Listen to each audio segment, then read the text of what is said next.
Alors, je suis donc Joël Charrière, le patron des Mouettes Genevoises. Je m'occupe plus spécialement de la navigation et toute la partie technique des mouettes, dont, entre guillemets en ce moment, la construction de 2 nouveaux bateaux électrosolaires. Alors, les Mouettes Genevoises sont 2 petites sociétés qui étaient au centre de la rade de Genève, qui ont fusionné ensemble pour fonder les Mouettes Genevoises qui datent de 1897.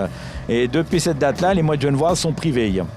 Mon père a racheté les Mouettes Genevoises à M. Jean-Daniel de Morzier en 91, qui était lui aussi en famille. Et du coup, oui, c'est toujours familial. Mon fils pilote, il est instructeur aux mouettes pour faire les permis fédéraux. Et du coup, il pilote aussi. Et par la suite, c'est lui qui va reprendre. Alors, en tout, là, on a 4 bateaux qui naviguent, dont 2 qui restent de bateaux de réserve, au cas où on a un problème technique sur un des bateaux. En 2002, on était, évidemment, c'était l'électricité, évidemment, beaucoup nucléaire. Et on voulait surtout pas qu'on puisse nous dire comme quoi les mouettes utilisaient de l'énergie nucléaire. Donc, on a créé 2 centrales photovoltaïques, une aux eaux vives et une à Mérin, pour que, justement, ça compense ce qu'on prenait pendant la nuit au niveau de l'énergie électrique. Les mouettes sont chargées pendant la nuit à 100%. Ensuite, elles partent naviguer. S'il y a du soleil, le 40% de l'énergie solaire rentre dans les batteries, ce qui fait une économie de 40% sur les batteries. Et le soir, quand le bateau rentre au port, il est obligé de compenser la perte en les rechargeant électriquement, comme une voiture, comme n'importe quel objet. On branche la prise et ça recharge les batteries. Elle nous permet entre guillemets, d'être autonome au niveau financier, dans le sens que, comme l'énergie produite par ces centrales voltaïques, elle est revendue au SIG, et que nous, on achète de l'électricité pendant la nuit qui est nettement moins chère, entre guillemets, le prorata de consommation des bateaux est compensé par les panneaux solaires. Donc du coup, les bateaux nous coûtent entre guillemets pas grand-chose au niveau électrique, à part quand il fait mauvais temps, évidemment. Mais c'est vrai que pendant qu'il fait beau, non, on consomme autant que ce qu'on produit, quoi.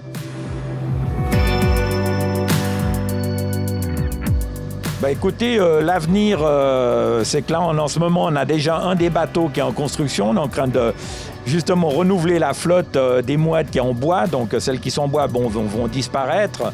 Pour avoir des bateaux en composite, comme celle qu'on est en dessus en ce moment, qui a nettement moins d'entretien, beaucoup plus stables, on peut accueillir les chaises roulantes dessus.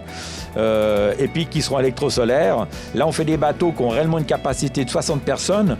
Donc, on a quand même une augmentation pas loin de 15 places par trajet, donc qui n'est pas négligeable. La nouvelle mouette qu'on est en train de construire, elle est en phase là, ils sont en train de faire le moule et puis par la suite, on n'aura que des bateaux électrosolaires. Là, sur la mouette qu'on est là en ce moment, c'est quand même un bateau qui fait quand même à vide, elle fait 13 tonnes. Les mouettes en bois qui font la traversée, les vieilles mouettes en bois, elles font que 3 tonnes. Elles ont un moteur de diesel, c'est un 3 cylindres, qui consomme 1 litre d'eau à l'heure. Par contre, c'est clair que ces bateaux-là, les bateaux électrosolaires, leur carène est un peu mieux étudiée, c'est vrai. On a une pénétration dans l'eau qui est meilleure qu'un bateau de ces vieilles mouettes en bois. Quand vous êtes à l'arrêt, vous n'avez pas d'odeur, il n'y avait pas de bruit de moteur diesel qui tourne. Vous n'avez pas besoin de vidange, vous n'avez pas d'huile qu'il faut transférer chaque fois, faire les vidanges toutes les 200 heures. Dans la coque, c'est propre, vous n'avez pas de fuite d'huile, vous n'avez rien du tout. Vous n'avez pas besoin de faire plein de carburant. Donc voilà, il y a plein d'avantages qui sont quand même pas à négliger. Alors, Uniréseau, on a un contrat avec la communauté tarifaire qui date de 86, et ce qui fait que du coup, n'importe qui a un titre de transport valable du style Uniréseau peut accéder aux Mouettes Genevoises et traverser sans payer. Voilà.